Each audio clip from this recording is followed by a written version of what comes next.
The number of criminal migrants arrested at our southern border is surging, with nearly 7,000 apprehended just this year. Yeah, their convictions ranging from drug crimes to homicide, but Democrats are still looking to defund Border Patrol and ICE. Former chief of U.S. Border Patrol and retired acting ICE Director Ron Vitiello joins us now to react. Ron, we pretty much summed it up there. Nearly 7,000 criminal illegal immigrants arrested so far this fiscal year, and a lot of those arrests are for illegal reentry, but you also have sex offenders, homicide in the mix. And I think the bigger concern is, what about the people who don't get caught? And is there any way of determining that number of folks who are already in our country and they are criminals and they haven't been arrested? They're in the interior of the U.S. already. This is part of that flow we've seen over the last several months.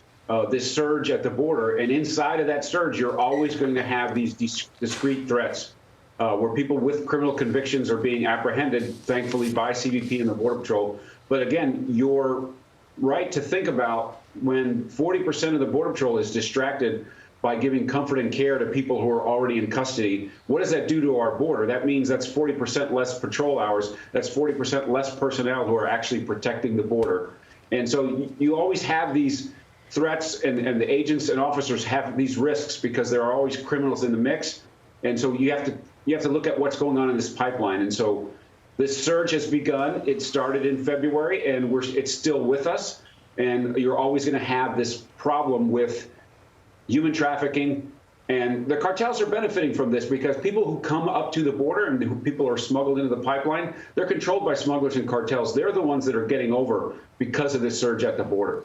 And then, Ron, of course, everyone knows that we are having issues at our own border, but there's the Democrats, they wanted to fund the Border Patrol and ICE. Let's pull this up, $870 million for enhanced border security in the Middle Eastern countries. What's your take on this? I mean, I know the guys and girls down there and with the women down there working the border, they're having a lot of trouble. There's not as many of them as there are people who are trying to cross the border. So what do you make of this?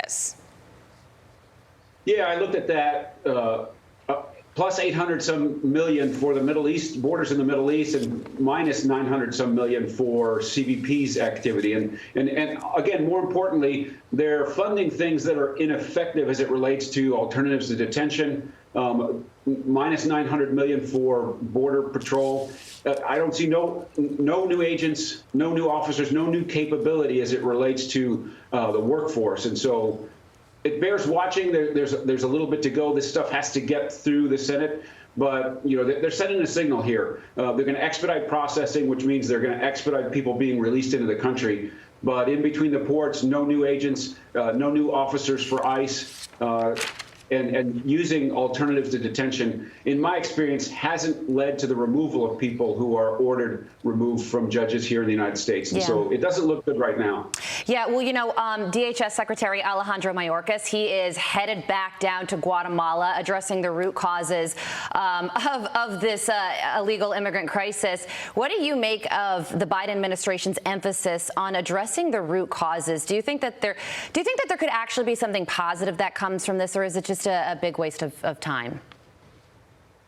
I suppose there's potential there, but the root cause of this surge that's on the border and this uncontrolled pipeline is the reversal of the policies that were allowing people to wait in Mexico for their asylum claims, the accords with the Northern Triangle about asylum reforms. The root cause of this problem, the root cause of the chaos, is because they reverse those policies. Now, working with Guatemala, working with the Northern Triangle on governance and anti-corruption activities, that's all good and well and good, but that's not going to stop the surge that's occurring on the border right now. We've encouraged people to send or bring their children to the border, and the root cause of the chaos is the reversal of these policies. Yeah. Right. Okay. Ron Vitiello, thanks so much for being with us, and thanks for your take on that this morning. We appreciate it. Thanks, Ron. Appreciate it. Thank you.